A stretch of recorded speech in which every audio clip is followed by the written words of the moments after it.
കേന്ദ്ര സർക്കാരിൽ നിന്ന് ലഭ്യമാകാനുള്ള പാരിസ്ഥിതിക അനുമതിയുമായി ബന്ധപ്പെട്ട കാലതാമസം വന്നു.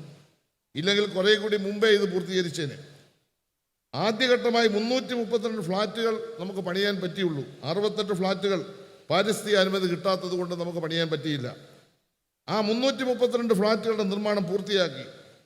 ഓരോ ഫ്ലാറ്റ് യൂണിറ്റിനും 51.30 ചതുരശ്ര മീറ്റർ വിസ്തീർണമുണ്ട്. അത്തരത്തിലുള്ള 8 യൂണിറ്റ് ഉൾക്കൊള്ളുന്നതാണ് ഒരു കെട്ടിടം. അപ്രകാരമുള്ള 50 ചെറു കെട്ടിടങ്ങളാണ് സമുച്ചയത്തിൻ്റെ ഭാഗമാകുക. ഓരോ ഫ്ലാറ്റിലും ഒരു ഇരിപ്പുമുറി, ഭക്ഷണമുറി, 2 ബെഡ്റൂമുകൾ, ശൗചാലയം, അടുക്കള എന്നീ സൗകര്യങ്ങളാണ് ഒരുക്കിയിട്ടുള്ളത്. ഒരു ഫ്ലാറ്റിൻ്റെ നിർമ്മാണ ചെലവ് ഏകദേശം 20 ലക്ഷത്തിന് മുകളിൽ വരും. ഇലക്ട്രിസിറ്റി, കുടിവെള്ളം, റോഡ്, ഡ്രെയിനേജ്, നടപ്പാത, ചുറ്റുമതിൽ തുടങ്ങിയ എല്ലാ അനുബന്ധ സൗകര്യങ്ങളും ഇവിടെ ഒരുക്കിയിട്ടുണ്ട്. ഭൂമിയുടെ വില ഉൾപ്പെടെ ഏകദേശം 40 ലക്ഷത്തോളം രൂപ ഒരു ഫ്ലാറ്റിന് ചെലവ് വരും. വളരെ മികച്ച ഗുണനിലവാരത്തിലാണ് ഇതിൻ്റെ ഓരോ നിർമ്മാണ ഘട്ടത്തിലും ശ്രദ്ധയോടെ ഈ നിർമ്മാണം ഞങ്ങൾക്ക് പൂർത്തീകരിക്കാൻ കഴിഞ്ഞിട്ടുള്ളത്.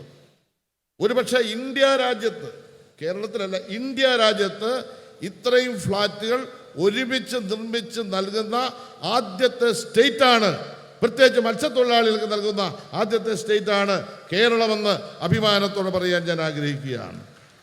ഇത് സാധ്യമാക്കിയത് ഒരു വലിയ മഹാഭാഗ്യമായിട്ട് ഞാൻ കരുതുകയാണ്.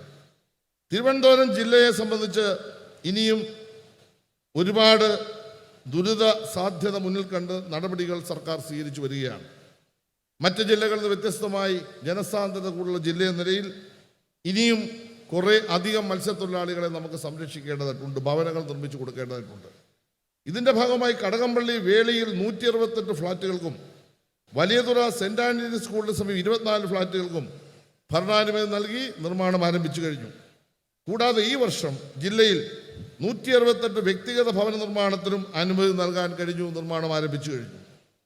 ഏകദേശം 400ഓളം ഫ്ലാറ്റുകൾ ഇത് കഴിഞ്ഞാൽ ഉടൻ തന്നെ 6 മാസത്തിനകം നിർമ്മിച്ച് 400ഓളം കുടുംബങ്ങൾക്ക് വീണ്ടും താക്കോൽ കൈമാറാൻ കഴിയുന്ന തരത്തിലേക്കുള്ള നടപടികൾ സർക്കാരിൻ്റെ ഭാഗത്തു നിന്ന് സ്വീകരിച്ച് നിർമ്മാണ പ്രവൃത്തി എത്തിയെന്ന സന്തോഷകരമായ കാര്യവും ഇവിടെ പറയാൻ ഞാൻ ആഗ്രഹിക്കുകയാണ്.